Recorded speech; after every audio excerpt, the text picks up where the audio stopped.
What's good people? Hey, what's happening? This is LaVelle Powel, your host of the Keynote Cafe. Welcome everybody. So glad to have you here as usual. Thank you for tuning into this week's show. On this week's episode, we will be interviewing the talented and grand artist Darryl F. Walker. Hey, how about that? Darryl Walker today, man. Darryl Walker is a phenomenal artist and one heck of a saxophone player. He's one of the best I've heard in a long time. The man has such powerful vocals, such a wonderful range, vocal range, and he's just hot right now, man. He has two top 5 hits, one of which is number 1 and has been number 1 for the past 12, 13 weeks. That song is You Send Me, a cover of that song, You Send Me. A great track, wonderful track, very powerful. And then also right behind that track at number 2, he has a Christmas hit, his version of Mary Did You Know. That is another very powerfully done, very well performed song. A great track, man, and it's very heartfelt. This guy is a wonderful artist, and I had tremendous fun speaking to him. We had so much fun, some good laughs, but some very important information was shared by that brother that you guys and everyone, including myself, will benefit from for all of our lives, right? A lot of the information was specific to music, but a lot of the advice not only applies to music, but into life in general, right? So I think that this interview in particular is probably it's filled full of very important information, just like all the other episodes as well. Last week we interviewed the incomparable Brian Culberson. He also had some very good advice in addition to sharing information about his career. That advice, of course, being geared toward helping up and coming artists ensure that they present themselves in the best possible way, and just making it known that you can do a lot of things on your own. Technology has a lot of stuff at your fingertips that will allow you to make yourself the best version of you that you can make, right? So that was another great interview, but today's interview with Darryl Walker was phenomenal, right? And I can't wait for you guys to tune into that. So what we're going to do, we're going to jump right off with You Send Me, his number 1, his global number 1 track, right? You Send Me. We're going to enjoy that. And then right after that, we're going to jump straight into this interview with the talented Darryl Walker. Okay, guys, stay tuned.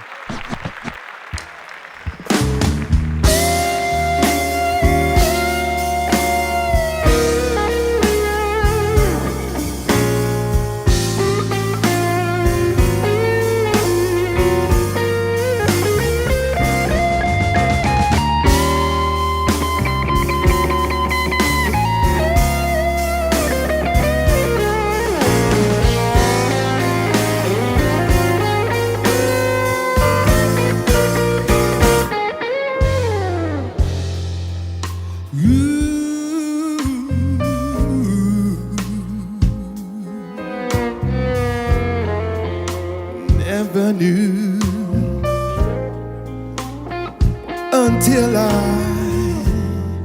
know the likes of you.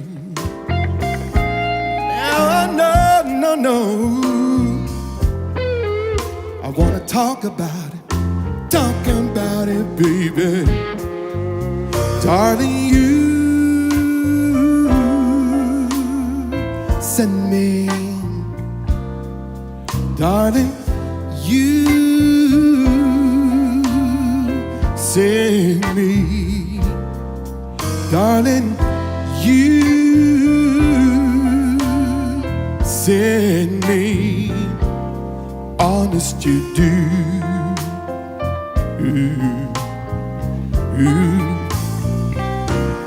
Honey, you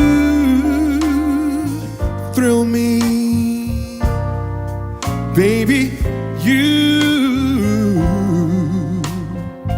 thrill me, darling, you thrill me, honest you do, honest you do, girl. At first I thought it was infatuation, but it's lasted so long. Now I find myself wanting to marry you and take you home. Whoa, whoa, whoa, you send me, baby, you do send me. I know that you send me, honest you do, honest you do. Come on, Doug.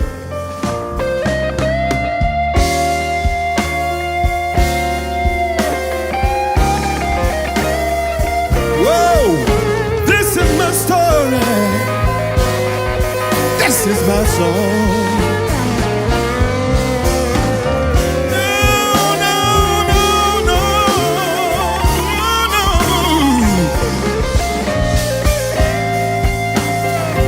Hey. At first I thought it was infatuation, but it's gone and lasted so long, so long. And now I find myself wanting to marry you and take you home.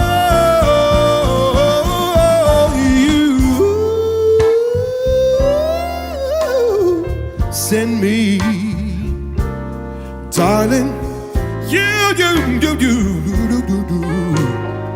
send me, darling, you send me, baby, honest you do.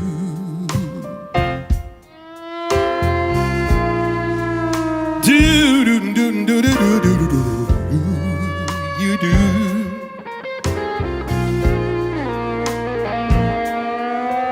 Send me, you know that's alright. Send me, yeah, yeah. Come on, baby, show me the way I was feeling yesterday. Show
day. Show me the way. I was all alone.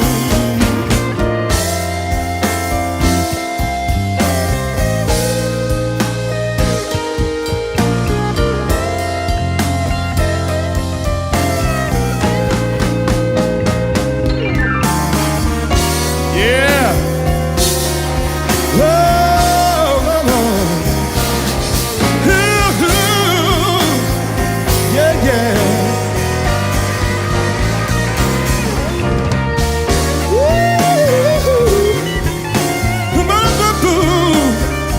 Yeah, yeah.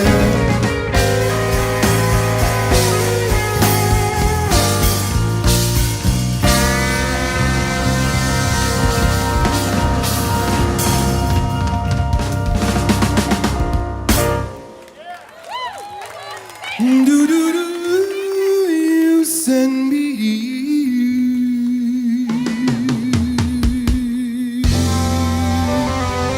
Yes, you do.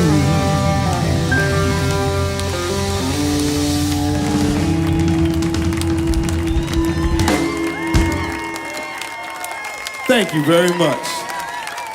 Doug Jackson on the guitar.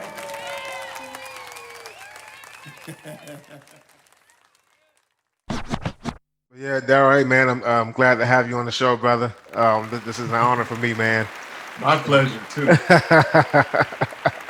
So I'm glad everything is good, man. Again, man, you are definitely a hot commodity right now, brother.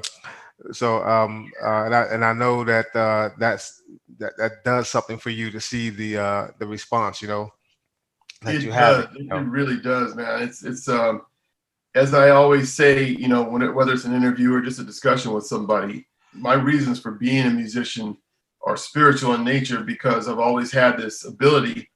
As a kid, I took it for granted, because kids don't necessarily think like adults. And it wasn't until I started becoming an adult that I realized that what I thought was this common thing wasn't so common. And Yeah. so I just started putting a lot more time and energy into it. And, fast forward through life and a career in aerospace and simultaneous music career and trying to Yeah. juggle all that. When I was able to just make the jump into music, it was the best decision I ever made because it took me back to where it all began as a little kid. Yeah. I remember the discipline that I didn't even realize that I was applying towards all this. It was just something I loved so much that Right, it exactly. kept me glued to it, Hmm. And the love for it is what I guess to other people look like discipline and hard work and all that other stuff. But it was just a love for it. And it Hmm. still is today. Every time I go into a studio session or a live setting to do a concert, whether it's in front of 10 people or 10,000 people, regardless, I get the same joy out of Yeah. doing what I do, especially when I can see how it affects the people that are listening. Yeah, man. That's the thing when you have a deep rooted passion for what you do. It's like you can't help it. You can't help. And even if you were to try to convince yourself that, yeah, I don't think I want to do this. That you just fooling yourself, man. It's like your DNA. It's like saying, yeah, you know what? I don't need to breathe. I don't need to breathe right now. No. Yeah, I But, don't need this air. Let's just take a break for 2 days from breathing. you know what I'm saying? See how that works. Right? See how that works out for you. Huh? You can't do it. Music is in you, man. It's something that you just gotta deal with it, man. And it's one of the It's, it's a pleasure to deal with something like that. oh, definitely. That's why, I don't understand how some people wind up addicted to drugs and alcohol and this Yeah. thing and that thing. When it's all about telling the story and honoring the music and doing it for the love of it, then you don't have Mhm. time for all of that. You Yeah, really man. don't. You don't. That's where you get your high from. It's like you're getting a high, and it's for me, and I'm sure for you as well. It's a bigger high than anything else that you can outside of God. Yeah, yeah, yeah, You can't get anything. definitely. Yeah, for someone who's an artist, that's it, man. That's the high right there. So uh-huh. Go ahead. I'm sorry. No, I was saying touching on that, what you're saying now, I was wondering, like as an artist, is there something that you look for when you consider like a song? Like, is there something that inspires you the most as a artist and songwriter? Well, if it comes to doing an already written composition, just as long as the tune is quality, you know what I mean? It has really great chord structure and depth, and the lyrical content, is something that's not obscure, that Okay. can be easily performed, number one, but then also by the listener, from a listener's perspective, is easily recalled, remembered, so that when they're somewhere else, they're humming along and they're doing whatever, and they remember the melody. That's really what I strive for when I'm trying to do something. If it's something I'm writing, I'm not one of those guys that can just sit down and just churn out just volumes of stuff just for the sake of doing stuff. I just can't. It has to be inspired. So whenever I write something, there's a reason for it. Something touched me, and something touched me so deeply that I need to express it in that way. So that's pretty much what you hear when I'm singing the song, or when I've written the song or performing it. That's what's coming through, is the initial impetus to do that. Based on the feelings. You know what I mean? Right. Exactly, man. And you mentioned about since you were a kid, as I'm sure with a lot of creators, that's kind of where that inspiration hit. So I didn't know if there was something. Was there a particular moment or an instance, something that told you at that point, you know what, this is what I'm meant to do? It's funny. Indeed, it was when I was 2 years old, and of course I don't remember back that far, but according to my family, I would stand in front of the TV set, whether it was the Ed Sullivan Show, because he used to feature live entertainment all the time, or whether it was listening to the classic jazz station in LA that no longer exists, but was known as KKGO. They would play all these really amazing jazz songs. And, according to my mom, the song by, oh goodness, who wrote that? Burt Bacharach, Alfie. Okay, yeah. Yeah, that song and Sophisticated Lady by Duke Ellington. Those are two songs my mother said that as a 2-year-old I would sing. Wow, that's kind of interesting, man. Because you hear you hear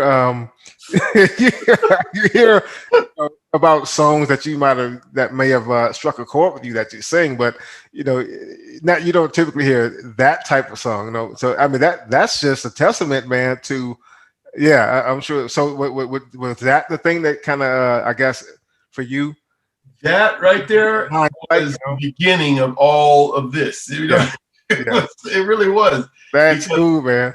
I had a grandmother that played piano and sang on holiday occasions. We were all together. My mom was an incredible vocal. Oh my God, she had an angelic voice. Okay. She was a low soprano, high alto, but she even did one recording right before I was born. She did one. I can't remember the title of it, but she didn't want to continue in that industry. She said, "I'd rather just raise my kids and work hard. I don't want this life." So she never pursued it. But Phil Spector was part of that project. Okay.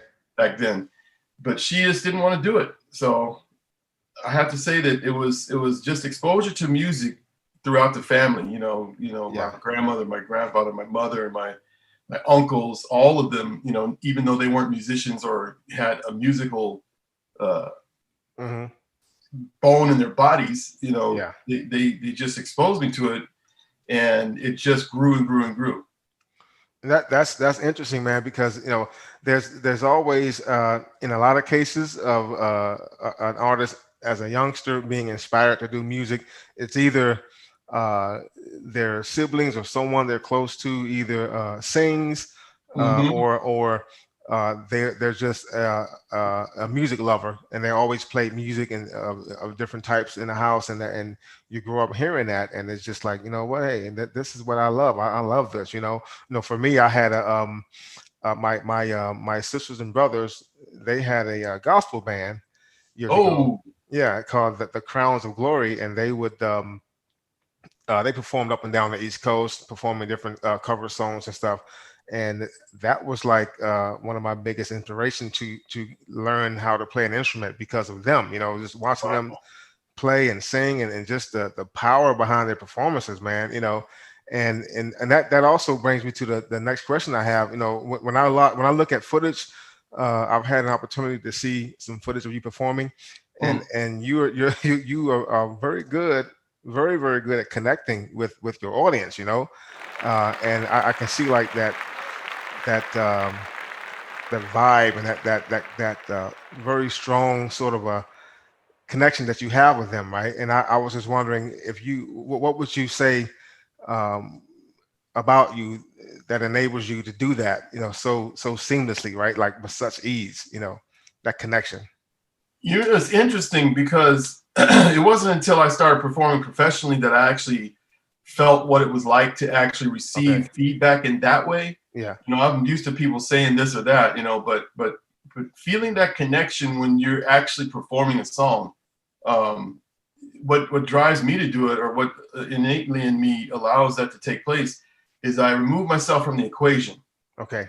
And there's a couple of reasons why I do that. Number one is because it should be about the song and about the message in the song. So whether it's a love Exactly. song, whether it's an inspirational song or a religious song, whatever it is, you should be in that mode of telling a story. You should Hmm. be trying to connect that way, and not arbitrarily connecting to people. Just do it with all your soul. If you sing from your soul and you're bearing yourself and making yourself completely vulnerable in that moment, Yeah. the connection will take place. Because once you make the connection with someone's ear, Hmm. it will translate and get in the brain, and then they'll start to feel it in other places. Because Yeah. that's just, as humans, that's one of the things, they say music soothes the savage beast. Well, Yeah.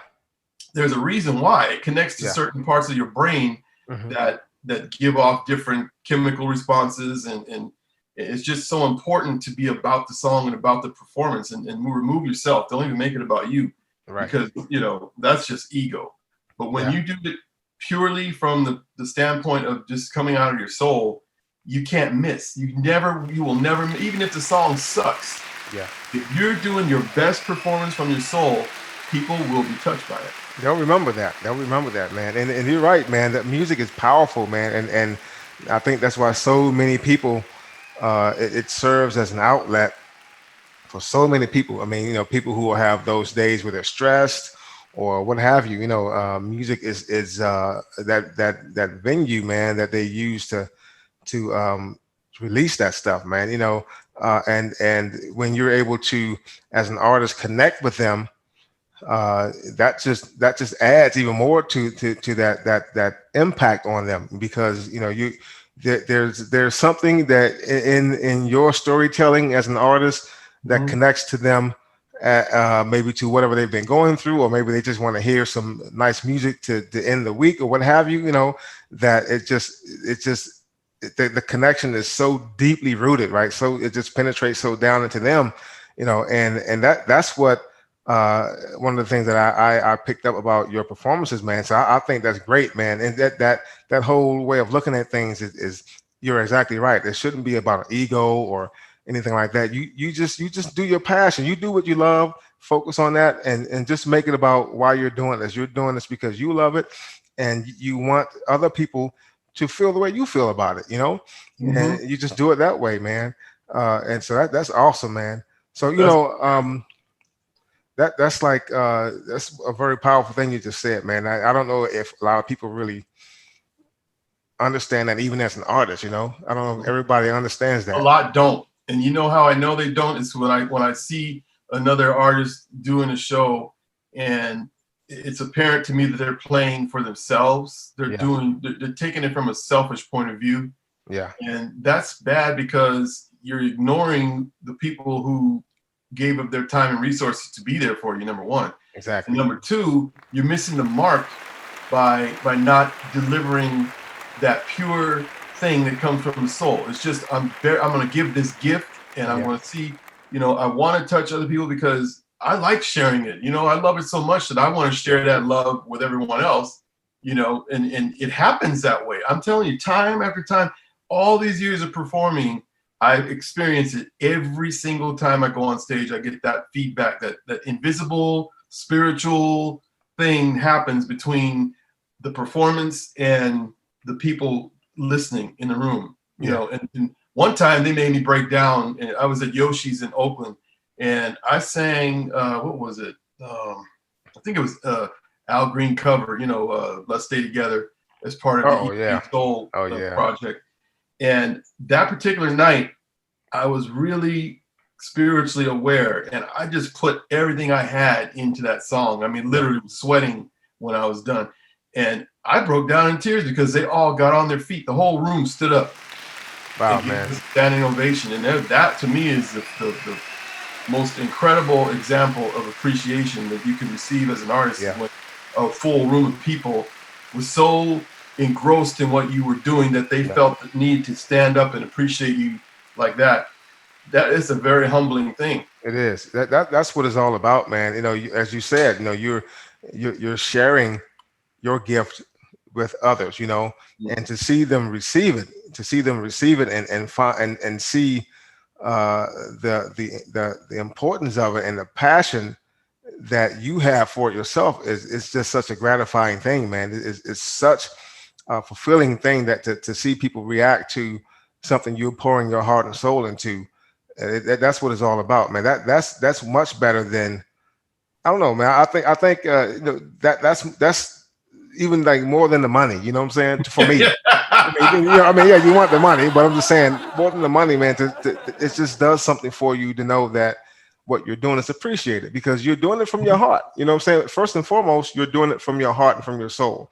So Exactly. when that is when you get a response for that, it just does wonders for you, man. That's it right there. That's it. For You me, said it. it's that simple. It's not about me trying to be the baddest this, the baddest that, most talented this, most talented that. That's all superficial crap. I mean, thank you for whoever says that. But the truth of it is just be vulnerable, go out on that stage and give an authentic 100% effort at bearing your soul. That's right. If an artist does that right there, Mhm. I'm telling you, they can't miss. They will never worry about being appreciated by their audience or being successful at doing it. It just, as long as you follow that simple thing, Yeah.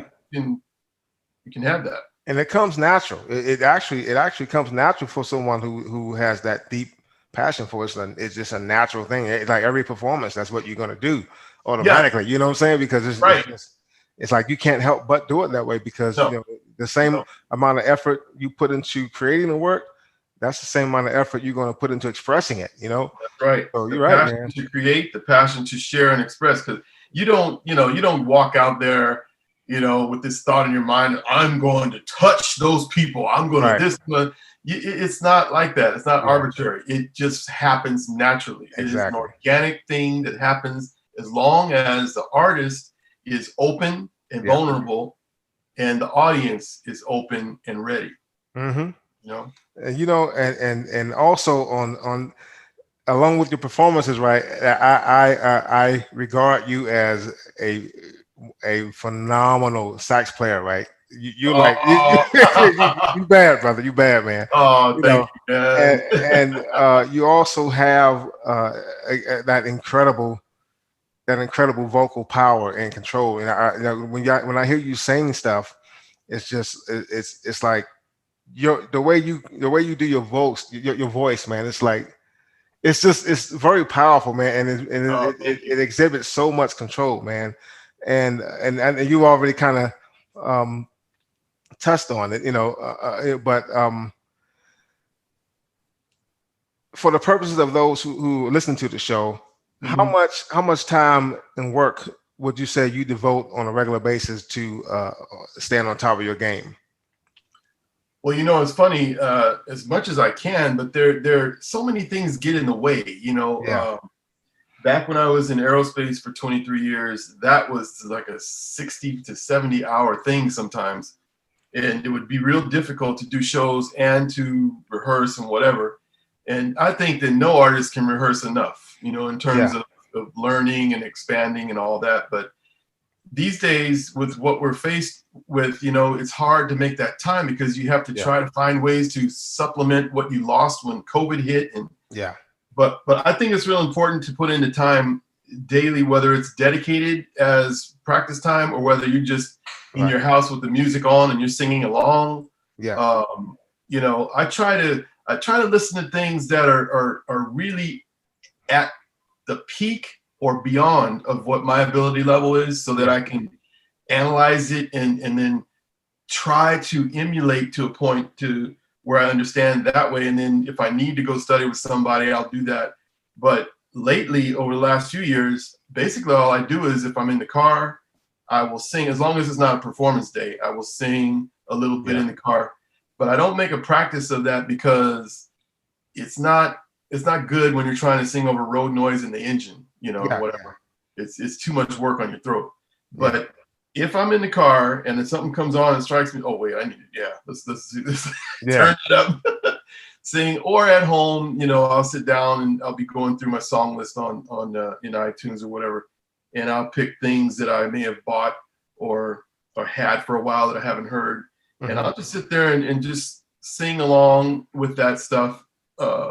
Try to analyze it a little bit, not too much, but just because I want to feel more than think, But I do that. And as far as playing, and this is a confession, I don't rehearse much with my saxophone, which I should. I should be on that thing every day. I just, because of the way I live, it's not something that I'm drawn to do every day.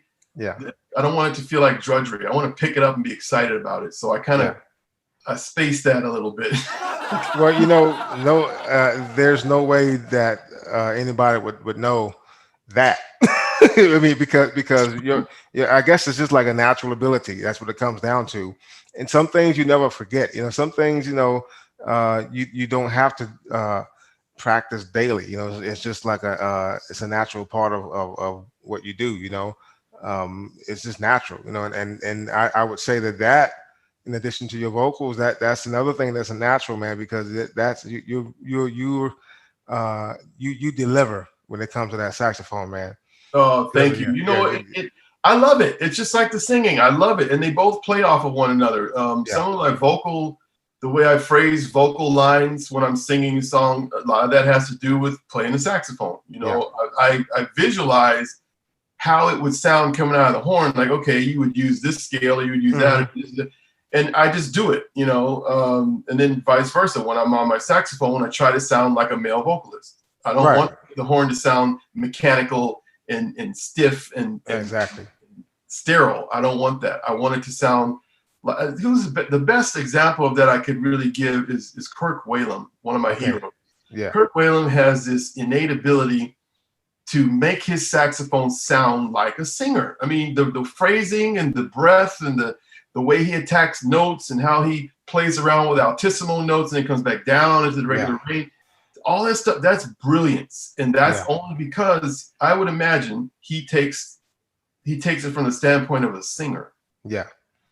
And that is something else. When you can blend those two things, it's like, wow, a whole world opens up for you, because you're not just thinking like one or the other. You're kind of connecting the dots and using both disciplines to assist the other thing. And for me, it works great, especially if I'm scatting to a jazz song. I don't even have to think. I'm just up there on autopilot. I was going to say, it's like you approach your sax playing from basically that your voice, just like the saxophone, is just a tool being used for your own way of expressing yourself. Which is why it may not come out. The sax being played, it sounds so different than maybe how the typical person would play it. They would play it as if it's a saxophone. You're playing it as strictly as a mode of expression, the way that you express yourself, and it works tremendously, man. That's what I want to do every time I play. And I know so many guys. I have some great, dear friends. People like Greg Vail, people like Michael Paulo, and other great horn players. They're all out there, and I interface with them, but I appreciate what they do because they're technicians. They get down deep to the John Coltrane level sometimes, or the Michael Brecker, playing the complex stuff. This new friend of mine, Michael Doyle, from the East Coast, he's another one of those boppers like that. And I appreciate all that. But for me, I don't like to think when I'm performing, whether I'm singing or playing the saxophone. I don't want to be up there going through modes and scales and chord progression. I don't want to think. I want it to flow so that it comes off the way people are used to seeing it come off, like just natural. Mm-hmm. Because when I'm the kind of person that if I'm up there thinking too much, I'm going to mess up. Number one, I was going to say, yeah. I'm not going to be focused on delivering the performance. I'm going to be focused on the sheet, or I'm going to be worried about the next bar or the next whatever. So I guess that just falls in line with preparation. Just being prepared. Yeah, man. That you're right, man. And and as a result of that effort that you put forth, right, so diligently, man, you have a number one song currently globally. You Send Me, okay, and it's been number one for the better part of 11 weeks or so now. I mean, it's 12 been now. 12. I mean, that's man. That's out of this world, man. So congratulations, definitely are in order for that, man. I know I've congratulated you several times on social media, but that's all right, man. That's phenomenal. That's phenomenal. So I know you're very. I'm sure that has to do something for you to know that your fans appreciate your hard work like that, to respond to that degree to your song, to keep it topping the charts like that. I really appreciate it because they could do whatever they want. They could vote for anybody they want. They could listen or not listen. They could come to the show or not come to the show.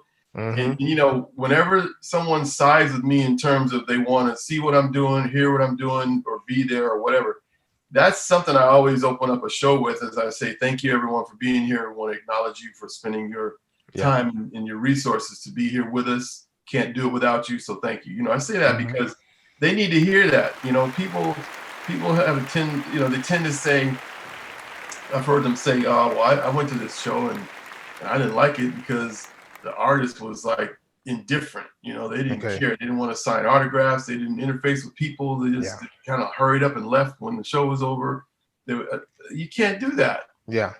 You have to be an ambassador for your craft. When you're out there in the public like that and people are giving of the resources and time, you have to honor that. In my book, you need to be gracious. Of course, you run into those crazy idiots out there every now and then. Yeah. For the most part, people are just decent people that want to be entertained and they want to be acknowledged for it too, because they know that they're getting off their money and their time to come over and see you and, buy your products and get your autograph or whatever.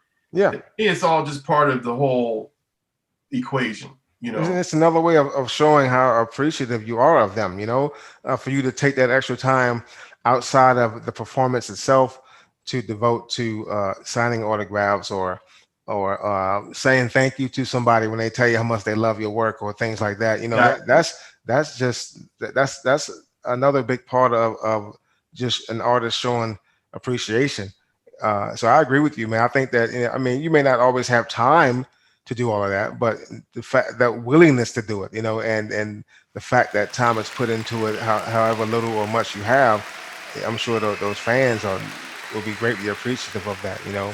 They always are. I'm very fortunate to have the kind of people listening that they come out on a regular basis, wherever I am, and they're dedicated to good music. Doesn't matter if it's me or another artist, but because I'm consistent in my delivery and appreciation, they do the same thing in return, and it's like this really cool situation. And as long as you don't take your eye off of that and you realize what's at stake, because you can't do this without them. You really can't. If you're an artist and you're a performing artist, you really can't do it without them being in the seat. If you can't get them to come out, guess what? You won't be asked back.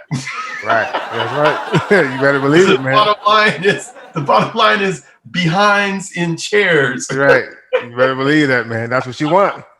That's what you want.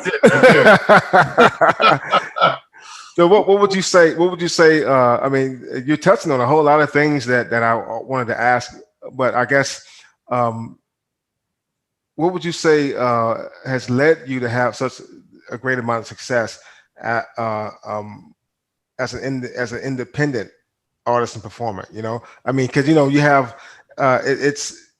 I'm always inspired by independent artists who are able to carve their own path and kind of carve their own niche out of their efforts, and I think that, to me, that's something that is a wonderful thing to see. I think that because you have, with this, the way the industry is changing all the time, it just, you always have to be on your toes, Yeah. and it's when you don't have that huge record label backing, right? And you Mhm. can and you can still carve out this great success as an independent artist. That's phenomenal, man. That's something to be. That's something you should put in like a training book.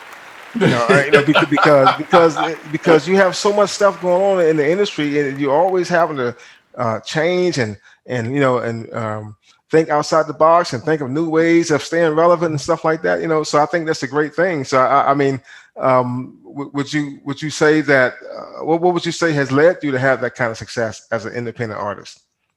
Quite frankly, discovering the niche that you're talking about, figuring out what it is you do well is Yeah. probably the first thing. And remaining dedicated to that, to those strengths. But at the same time, looking for any opportunity to grow beyond that in different areas without diluting it. You know what I mean? Yeah. And then the other thing would be to just appreciate the other people that help you along the way, because in every instance of my musical career, whether it was when I was signed to Taboo Motown or A&M or Mesa Blue Moon, any of those labels that I was associated with, whether it was for one song or for a whole project, Yeah. you just have to, in my book, you really need to appreciate those opportunities and learn as much as you can from each aspect, whether it's the people you're working with, the material you're dealing with, or whatever other mechanisms are working beyond what it is you're there to do. It's good to try to take note of all those things. Yeah. That, to me, that's the most important thing. And again, appreciation of the people you work with, because I couldn't have gotten anything accomplished without good friends, talented friends. The people that I've always worked with in whatever band I was associated with, to me, are the biggest part of the equation, because without that, you can't accomplish anything on your own really successfully unless you just have money to throw at things. But to me, it's always been my peers. Whoever I'm working with, I learn from, they learn from me, I share, they share, we move along. And I guess for me, I've been fortunate because I do business in a way where I honor them. I try to get them paid immediately. I try to offer them, very competitive wages. And then do what you say you're going to do. There you go. What I mean? When you call someone and say, man, I need you on the show, are you available? Here's what it pays, blah, blah, blah. Okay, you've already laid out the terms. So when it comes time, honor the terms. There you go. Do what you said you're going to do. And if you just do that and be consistent, the word gets around. Let me tell you, you have people knocking on your door. You're right. That's right. Because that's another very great quality that, some areas of the industry have problem kind of, following, So when you find, that might be a whole nother conversation right there. But I mean, but to have somebody who places the importance on that stuff, that's like gold, man. You will. They'll be beating your door down. And as you said before, man, nobody has done it all by themselves. And there's always been somebody in their corner, somebody that has helped them get from point A to point B and through the rest of that alphabet to the ultimate goal that you're trying to get to. So when you have that support base and that the resources like that's a gold as well, because that's something else that you have to scrutinize, because not everybody's in your corner as much as you think they are. So when you find the people who are, man, you're going to hold on to them tight, man. And these that I have, specifically the ones that I used on this Al Jarreau celebration that I've been doing for 3 years. I saw this as an opportunity, a long time ago, 3 years ago, to form an 11-piece band of LA's top call vocal people and musicians. So those are people that I routinely worked with and had business dealings with for like at least 15 years on average. You know, where we're doing corporate work, we're doing private work, we're doing session work together or whatever. Yeah. Those are the ones I called because I knew as soon as I conceived everything and had it all mapped out, all I have to do is just give it to them. There were 2 rehearsals before the first show, just 2. And we did a complete 90-minute show of Al Jarreau music, which you know is no meager undertaking. That's serious. No small feat. Serious commitment. That guy there, man. Woo! Man, serious that guy. commitment. And they showed up. They were ready. I mean, ready. Yeah. I didn't have to do. All I really had to do is create intros and endings for the songs, so that it wouldn't have too much of an album feel on the live, stage. But I wanted to have some nice intros and endings. And as far as the girls, the background singers, I didn't have to do much with them either because they're consummate professionals. All I did was just give them my feeling and my vision on the approach to the background vocals. And then I stepped out of the way and they took care of the rest. That was it. There you go, man. I didn't have to teach any parts. I didn't have to. It was just a matter of, well, let's do this, let's do that. And boom, I'm out of your way. I'm going to go over here and deal with the guys. And then we brought everyone together because we had 2 rooms. They were in one room, we were in the other. Then we came together and ran the show down. I was like, wow, I'm liking this. Okay. That's cool. But it's because of the relationship. Yeah. These people, we are all friends. We are all appreciative of each other's talent and gifts. So it just came together the right way because of all the respect and all of the ability that was in the room. And then you said that for that many years that you guys have been acquainted with each other, and have known each other. Yeah. That it's like you get to the point where you kind of know, you just know. Yeah, exactly. Each other's expectations, and you just know what things you all expect from each other, and that makes it easy. And that's a group you want to hold on to, man, because it's hard to accumulate a team like that, and I think that's great. That longevity just speaks to the respect that you all have for each other. And it brings the material to a whole different level because there's a natural love between each other that's there already. And then as you're doing the show, you're really appreciating each other and enjoying having fun in this process of doing a show. And it comes across and takes the show to a different level. It's not just some people standing there going through the motions. It's people that are partying with each other, that are having fun because they're able to do this together and they're able to do it at the level that they're capable of doing it at. And it's an amazing thing because it was such a good show that the first big one that the venue did a 5-camera shoot and then they rebroadcast it not long ago, about a week ago. Okay. They felt compelled to rebroadcast it because it was a live show, and then with this COVID thing, they can't bring people to the venue, so they just reached out to their audience and they offered the show again to them virtually, and cool. There it was. Wow, man, huge success, man. That's awesome, man. I mean, you can't ask for more than that. No. That's a tremendous way of them showing how powerful that performance was. So that's great, man. Really appreciate it all because it took a lot of work to put that together, as you know. We're not talking about some simple, Mary Had a Little Lamb. We're talking about Al Jarreau. Right, that's what I'm saying. Yeah, I'm telling you. I mean, big shoes, man. I mean, you're gonna have to put the work in to do that some justice, or it's not gonna be a good reaction to that. Out the road. One other guy, a new friend for me, but a really good friend now. We're becoming really good friends. Christopher Walker. Do you know Chris Walker? Chris Walker. The name from Texas.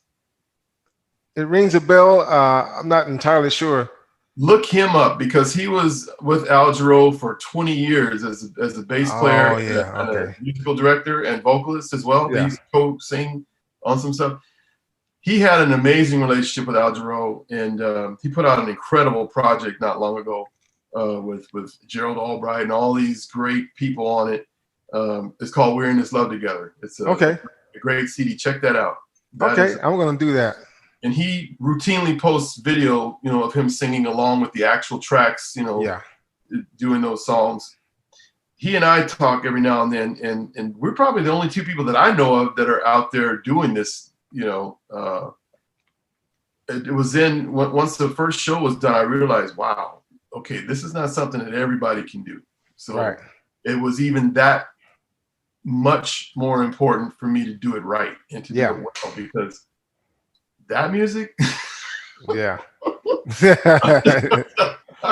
which is probably why there's only a very small handful of people doing it. Yourself and Chris Walker. And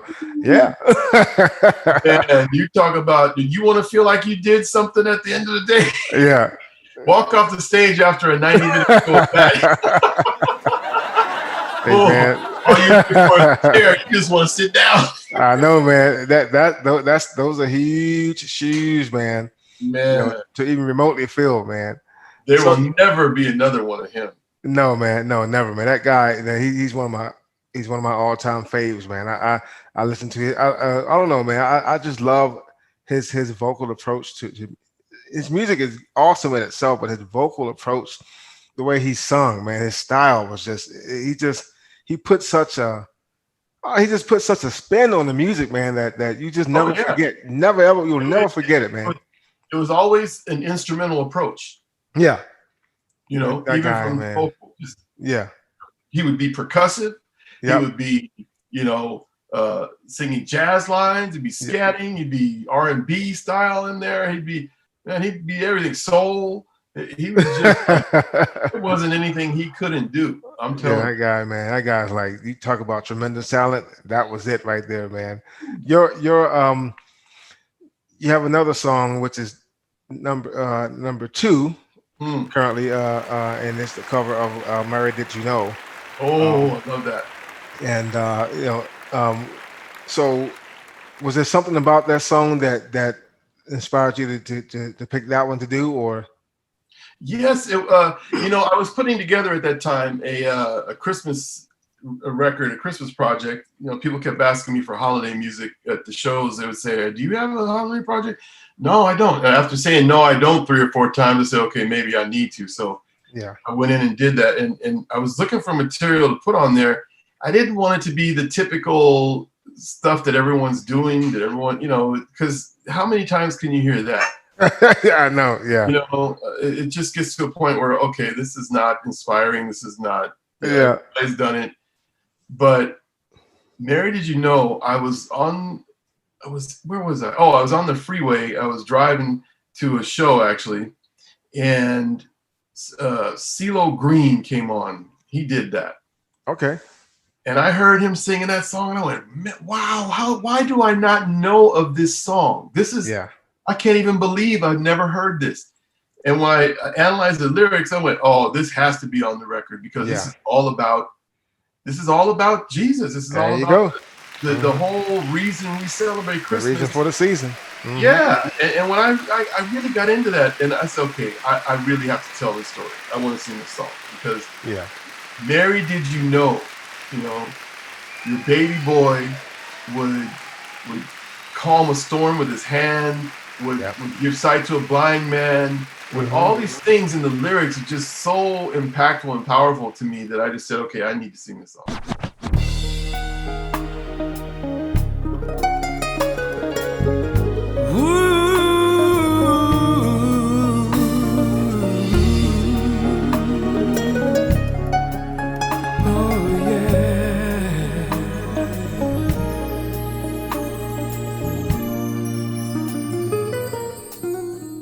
Mary, did you know that your baby boy will one day walk on water?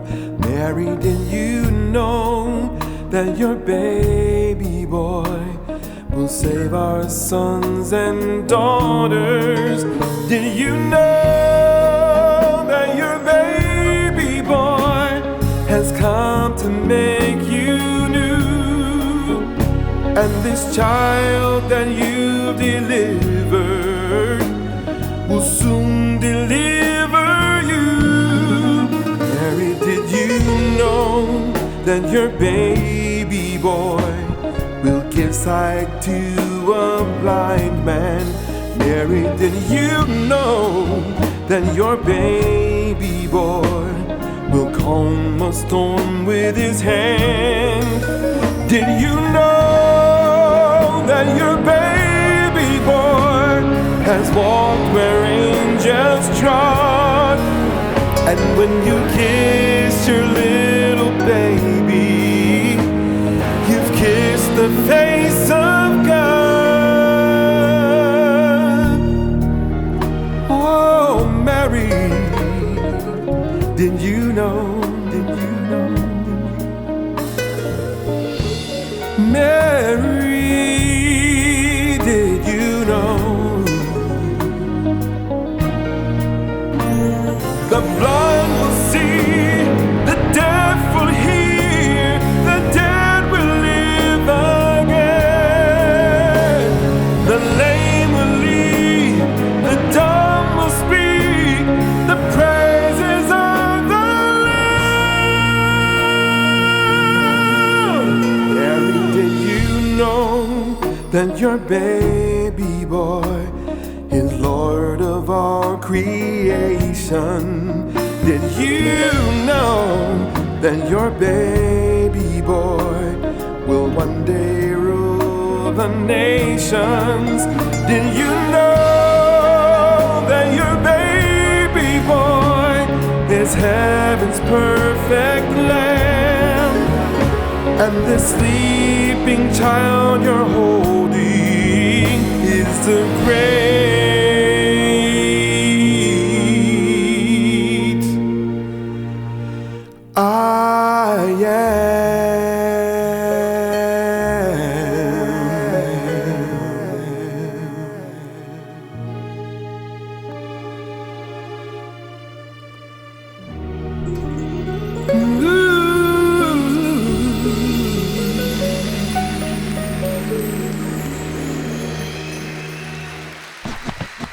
I I can't recall that many covers of that song. You know, Well, it's not an easy song to sing. That's the Yeah. truth. I'll tell you that Yeah. right now, because it gets to a point in the key that I did it in where I have to hit this high B. yeah. That dude, I'm not gonna lie. I think I must have done 6 takes to hit that note because it's way up there. It felt like a 10-mile jog, huh? 10-mile sprint.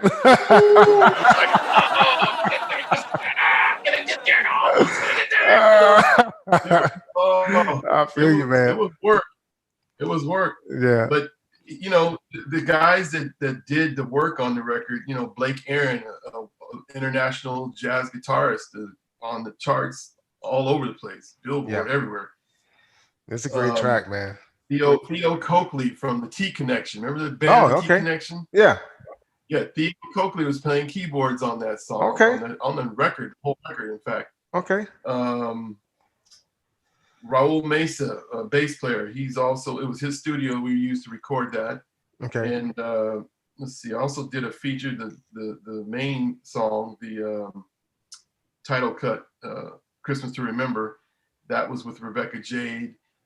She came in and sang that with me. But you know, we just wanted to make a really nice project. Yeah. Mary, Did You Know had to be among those songs because it was such a powerful tune. When I heard it, I just said, okay, I have to do this. I have to. That song is very powerful, man. I love that song. I just heard a version of that on the radio with Dolly Parton. Oh, really? Yeah, I heard her. Yeah. Now, I don't know. I got to check. I don't know if it's a recent cover or what, but it's nice. I love how she does it too, man. It's just the melody of that song. You know, it's a haunting. I'm sorry about the sun just decided to come up behind me, but it's a haunting melody. It really is. Yeah. And it's. No, I can't escape that. Hey, know what, man? That's that glow, man. Artistic glow you got. There you go. There we go. Man. So it kind of goes into a minor mode a little bit, but at the same time, it's not a depressing thing. It's just a poignant thing to bring across the lyrical content. It's just so deep. Yeah, it is. You know, the blind will see, the deaf will hear. if you check those lyrics, it's just amazing what's being said in that song. And the end of it where it says that sleeping baby that you're holding is the great I am. You know, I mean, yeah. Wow. It's definitely a deep, very touching, impactful song that I love it, man. That's among my favorite Christmas songs that actually sing about the reason for the season. See, that's why I like it too. It's not all jingle bells and Santa Claus and all that. You know, that has nothing at all to do with. Man. People get away from the actual truth behind that, the season, but no, that is definitely your rendition is powerful, man. Thank you, man. These guys, I'm telling you, they all helped me. They really did. It was easy to deliver that vocal that way because I had, like, again, Theo Coakley, Blake Aaron doing the guitar work, Raul Mesa on bass, and me. You know, it was just, when you have that kind of power behind you, that capability, you better step up. That's right. There you go, man. They're laying a foundation for you now. It's time to get out there. That's right, man. That's right. Do your part, man. That's right.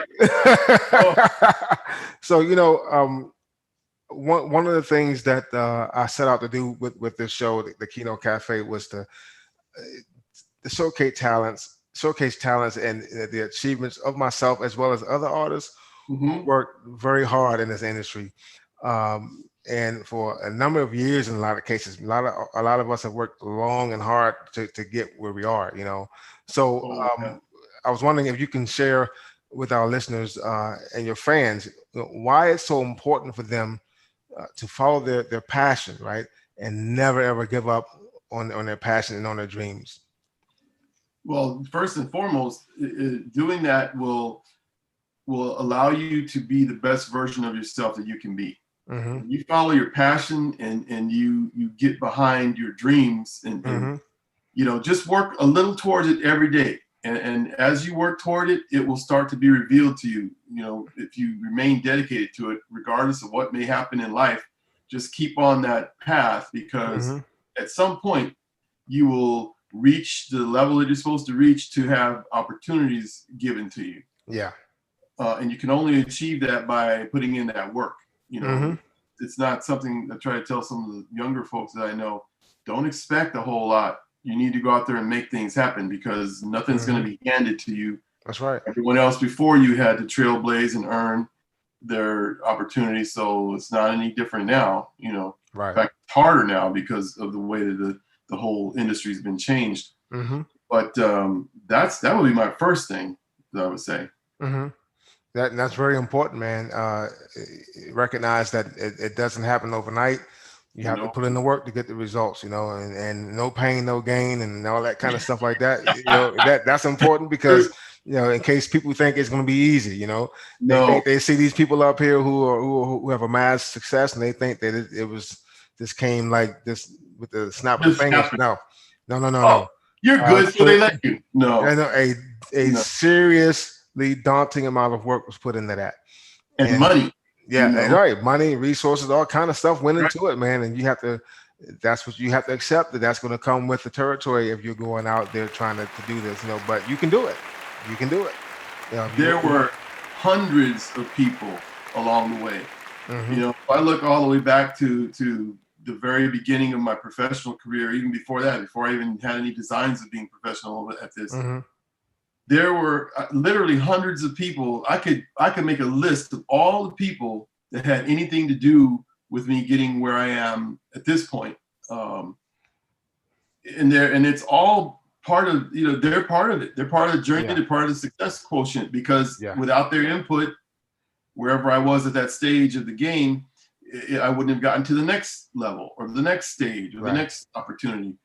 And, whether it's someone in the industry or whether it's someone who just routinely supports by coming out to the shows, by buying merchandise, by telling other people about it, all of that stuff is combined in one big ball that basically sums up the secret to a successful thing. And it's important for an artist to be mindful of, you need to know how to treat people. not just the ones you work with, but the ones who come out and support you.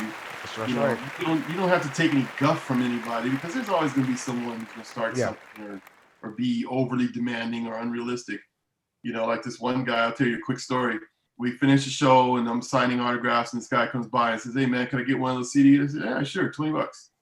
He said, $20? I just saw the show. I said, "I appreciate that." And the other musicians appreciate that. The establishment appreciates that. That helps us to keep this going on, with live entertainment. I said, but that right there, that's a culmination of a lot of money invested, a lot of time, a lot of sacrifice. And I have to recoup my investment on that. So I don't give those away. That's not part of the ticket price. That's right. Yeah, man. He tried to pull what's the movie with Chris Rock? Like $3. How much can I get for $1? I got money. Yeah, then pull out a big knot after he talked it down to the lowest amount. Hey, you could have paid the price I asked for in the first place, man. But it's crazy, man. So do you have any new exciting projects, new ventures, new business ventures, anything else that's taking place? Yeah, as a matter of fact, I've been involved with a group here in San Diego called Intertalk Media, and they're primarily a talk radio network that does some live entertainment stuff. They sponsor events and they're behind musicians. Okay. They're also a talk radio network.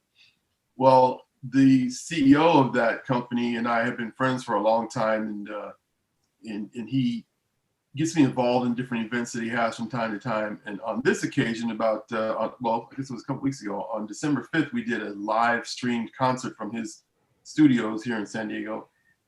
Basically, I got my 5-piece together, which includes me, and we did a different Al Jarreau celebration.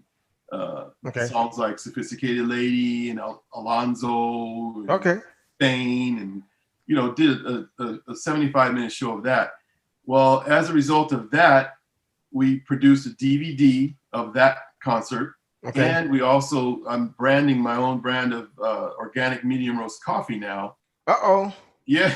All right. So we have that. First in line. That's a package now. It's available. It's just the DVD's in production. Will be out.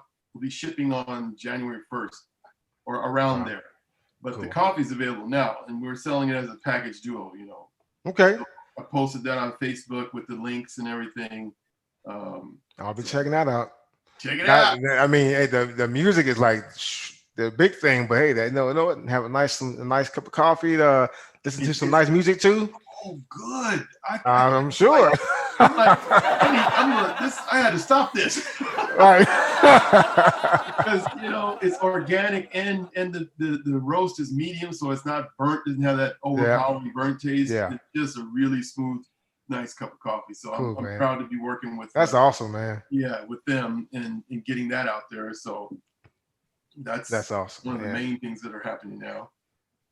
That is awesome, man. I'm happy to hear that, man. And if I haven't said it before, proud of you, brother. Everything that you've accomplished, everything that you're doing, that's really awesome news to hear, man. I appreciate it. Yeah. So I thank you very much, man, for taking time out of your busy schedule to chat with a brother, man. For real. Always a pleasure, man. Talking to you on social media, man. Keep doing what you're doing, man, because you're making waves, man. And another thing, you never know just who you're inspiring by what you're doing. You may never know. You really don't. Just how many people you're inspiring. So definitely, man, keep doing what you're doing, my brother. I will, man. You too. I know what you're up to. Writing songs for movies and doing film scores. Yeah. Hey, man, it's been hectic, but it's one of the most. I enjoy it so much, man. It's like I love it, man. I can't even. Love is not even big enough to express just how much I enjoy doing it, man. Just all of this thing, the music, all of this stuff, man. That's awesome, man. Yeah, man. If you need anything from this end, you just let me know. Hey, we're gonna be in touch, man. We're gonna be in touch because that's a bet on that for sure. No doubt about it, man. Brother, you enjoy the rest of your day, man. All right. God bless you, man, and your family, man. Have a wonderful holiday. You too. Thank you so much for the opportunity. I appreciate it. You too, man. All right, brother. Bless. Hey, so what do you think about that, huh? Great interview with Darryl Walker, huh? How about that? Great interview. I enjoyed that so much. We had a lot of fun and a lot of very important information, as I said, was shared that what I call news you can use, right? Very important stuff, man, that will benefit everybody, right? Not just people in the industry, but people in life with life in general. Just great advice. And it was just nice to see his passion displayed in that interview. I mean, his deep grounded love for his fans and all the support he gets. You can just feel it, and you can just tell it and sense it in him during the interview with him. So I greatly enjoyed that. Um, I didn't mention it before, but I don't know if you guys noticed. Right, the video is a lot clearer than on some previous episodes. Well, that's because we are in the process of doing some major upgrades to our equipment so that we can improve the quality of our show and offer you the best viewing and listening experience possible, right? So we've been investing in new equipment and we're going to be offering some things that's going to be meant to just make you guys tuning into this show all the more enjoyable. One of which is we're going to start offering some Keynote Cafe and related merchandise for sale for you guys to have to enjoy yourselves and to, hey, you'll be representing the show as well, huh? That you are a loyal listener, right? We're going to also be having some contests in the near future. And also, if you go to www.thekeynotecafe.com, you can also take advantage of the cafe membership perks, which will give you some additional benefits associated with being a member. There are like 6 plans, and you go ahead and choose the one that you think best fits your desire and what you're looking for. There are a lot of good benefits that can come out of it that you're probably not going to find anywhere else, right? And offered by anyone else. So I greatly encourage you to go to the website and pick out your membership plan. Great stuff in store for you in the future. Next week, we're going to have another great guest, and we're going to be discussing some things, business related stuff that's designed to help kick off the new year for you guys who are have new businesses or established businesses and you want to look at ways of making it grow and have more of that chance of success. Tune in next week for that because we're going to be talking about that. What else do I have to say? We are on social media. We are on YouTube, of course, to make that known. You can go to the Keynote Cafe's YouTube site to watch episodes of the show, in case you did not know that. You can also listen to the show on your favorite podcasting platform, Spotify, Google Podcasts, or what have you, Apple Podcasts, or what have you. And then also we're on social media, as I said, Instagram at the Keynote Cafe. You may have to type in the _ Keynote _ Cafe, or you may be able to just type it in right out, and it should bring up that wonderful emblem that you see behind me on that site. You can go on there and get more information about some artists you may not have known about. You may learn some things about what those artists contributed to the industry that you guys are hearing and seeing today that you may not have known came from that artist. Birthday shout outs, bio information, and you can also keep up on upcoming guests of the show. We're also on Facebook at the Keynote Cafe. That same type of information will be available on our Facebook page. And I encourage all my fans, everybody watching, please tell everyone that you know about the Keynote Cafe. Tell them about this wonderful show you just stumbled upon, and that you advise them to check it out as well, because especially beginning in the next year, we're going to be interviewing an increasing amount of very well-known celebrity guests, right? That I'm sure a lot of your friends, maybe one of their favorites, right? So they may want to be able to tune in and catch these interviews as well, because I think it's going to be a lot of fun. So thank all my fans. I thank you guys from the bottom of my heart for tuning in every week and sharing your time with me. I love having you. I look forward to doing more things to interact with you guys. I'm going to be doing some live announcements on Facebook in the very, very, very near future. So keep your ears and your eyes open for that. That's coming up very soon. But thank you guys so much from the bottom of my heart for tuning in. And I can't wait to see you guys next week so we can kick it around some more and interview another very great guest and learn some things that we may not have known before, huh? And have fun and hear some great, wonderful music. So we're going to close out. We're going to close out with Yamo Be There, Darryl Walker's version of Yamo Be There. And after that, hey, I'm going to be sitting, waiting until next week so I can spend time with you guys again. Okay? Enjoy the rest of your day. Enjoy your holiday. God bless you. Bye-bye.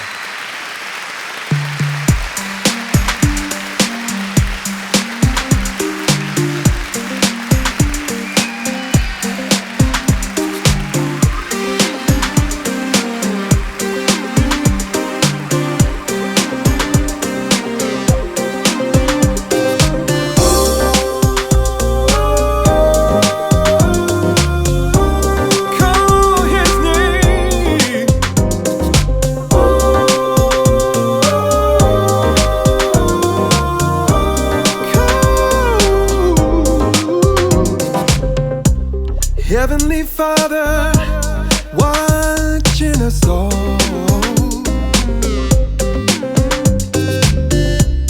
We take from each other and give nothing at all. Well, it's a doggone shame, but never too late for change. Hey, so if your luck runs low, just reach out and call his name, his name. Yamo be there, Yamo be there, Yamo be there, Yamo be there.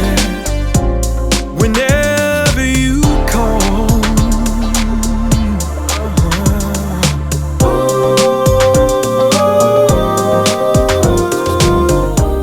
never be lonely, lost in the night. Just run from the dark.